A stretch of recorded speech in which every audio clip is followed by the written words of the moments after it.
Summer is gone and so are my sales, but I've got a royal triple play for you. And at the end of this video, I've got a surprise, a reading surprise. So stick around.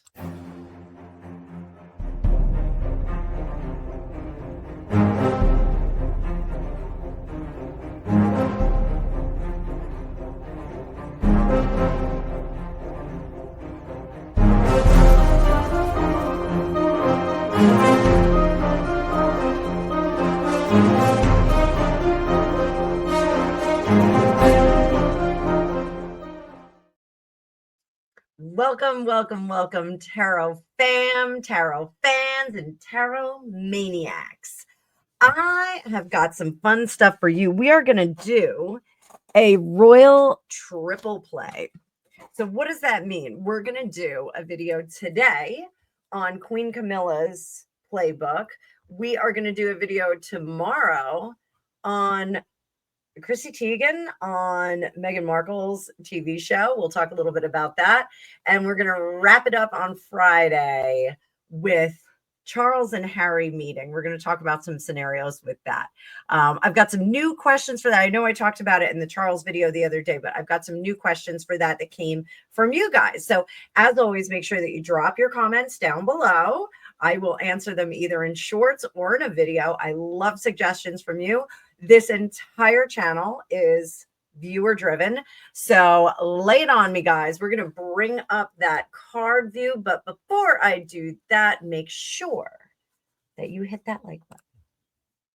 And there we go. It is hot, hot, hot here in the Northeast. We are enjoying a nice little dose of Indian summer. So how is Camilla positioning the crown before Harry lands on September 8th? We all know that Harry is headed for the United Kingdom. He is going to the WellChild Awards, and he is officially confirmed to do that. It is the 20th anniversary of the charity, and it is the 3rd anniversary of the passing of the late, great Queen Elizabeth II. William and Kate are stepping back out of post-summer with engagements as the kids return to school, and they're setting the week's optics for the week of September 8th. Multiple outlets are saying that a private meeting between Charles and Harry is still under discussion. I don't know if it is. We'll see about that. So let's talk about some cards now. So Camilla, we know she is fiercely protective of her husband, and she had that awful little sobby breakdown when that individual was discussing their battle with cancer. We all know that King Charles is in a great battle, the greatest battle of his life. So what is her current objective? What is Queen Camilla's current objective? And I apologize if I did not call her Queen Camilla. I do try and maintain their styles as best I can. So what is her current objective? The moon in reverse, transparency. She wants transparency on what? How done the relationships are and how fiercely guarding the royal family and the king she is. What is her guidance for her beloved Charles III? What is her guidance for him? We're going to look at this two ways. We're going to look at this as queen. We're going to look at this as a wife. What is her advice as the queen?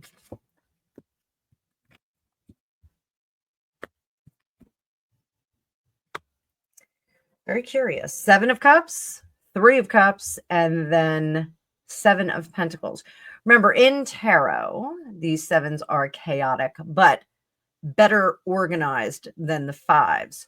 So she wants to offer a number of choices that put their best foot forward, and then they can kind of review how things went. This is her advice as a queen. What is her advice as a wife and stepmother?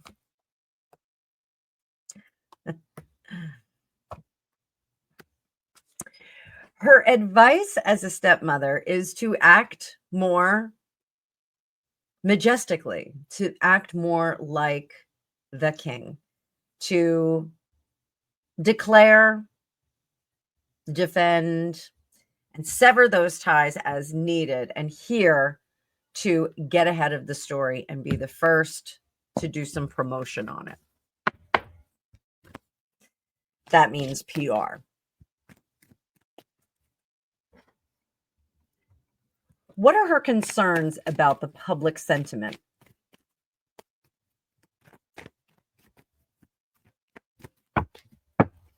Concerns about the public's opinion if the king meets with Harry. These are her concerns.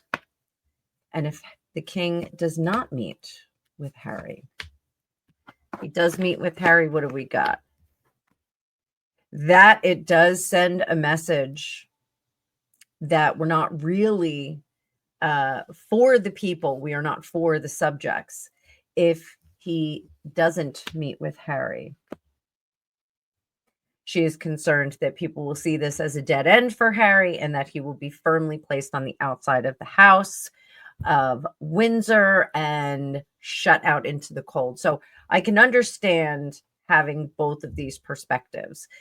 This one seems to be the more concerning to her, is that within meeting Harry, that King Charles will relinquish any of his good points with the citizenry of Great Britain.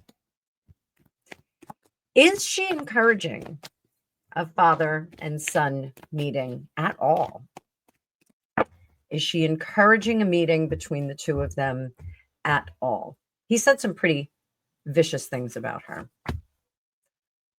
That is a big, fat, loud yes. She's encouraging a meeting. Is it now or later? Not now. Later. Later. What are the mitigating factors for meeting later? Why later? What is she waiting for?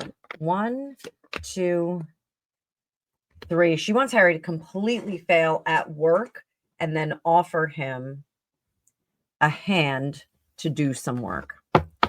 Get back to doing what you do best. She wants him to hit rock bottom. So I think somebody may have done her homework here.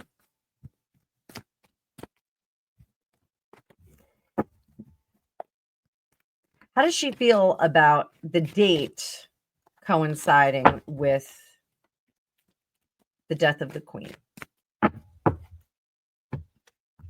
How does she feel about the date coinciding? Emperor, that was nobody's fault. We can coexist. We can have all these things together.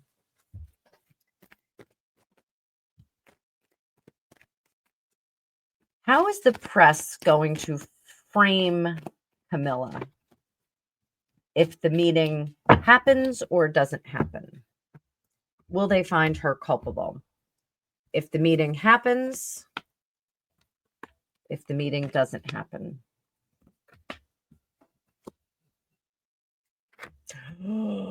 Same cards, guys. Same cards. Destruction of the monarchy. How, and they will find her responsible in part to this. That is wild. So we got the same 5 of Pentacles.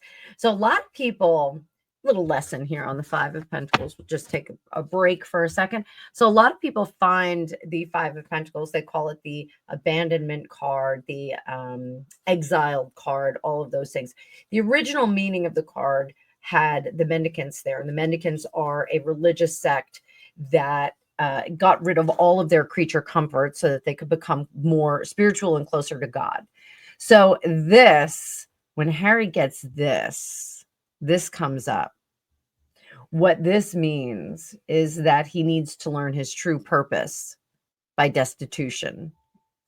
And I think that this is something that he has been working toward. I have a special purpose. So, what is the best advice for Harry? What best advice would Camilla give Harry? Put it that way, for a low drama trip. If she could reach out and whisper in his ear,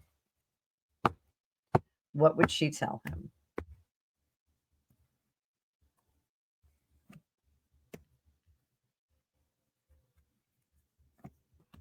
It's over.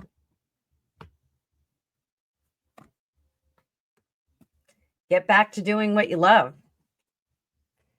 You had me at hello. You had an ideal platform. You took your time. You went out there. You took on another life. That life is now over. And now the steady climb back. He needs to climb back to the royal family. Sans wife Meghan. He needs to do it on his own. What's Camilla think about Meghan right now? What does she think about Meghan right now?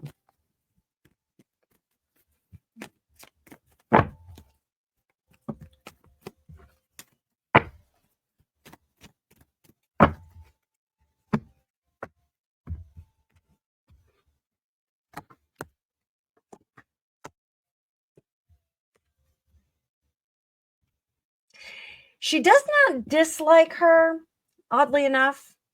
I think she appreciates the hustle and she appreciates the ambition.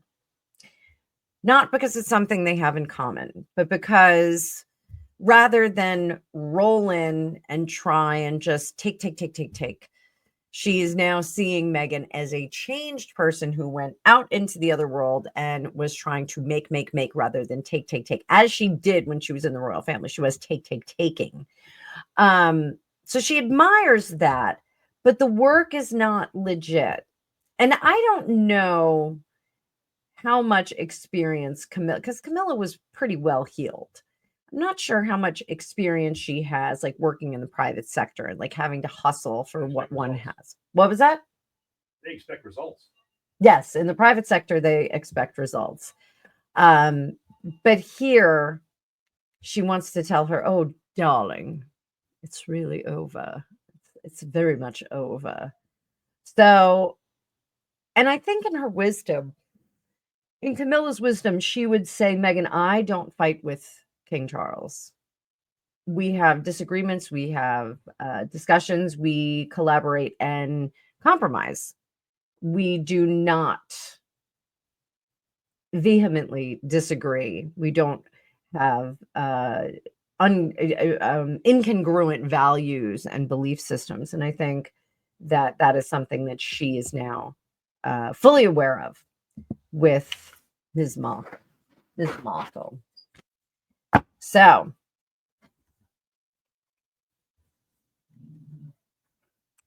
there we go, kids. So that is all I got to say about that. So let me know what you think down below. I know there's a lot of mixed reviews on Queen Camilla. Some people really don't like her.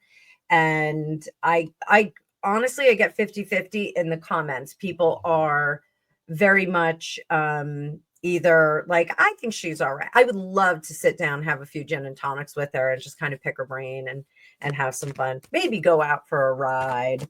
I think she's a very interesting person. I think she's had a very interesting life.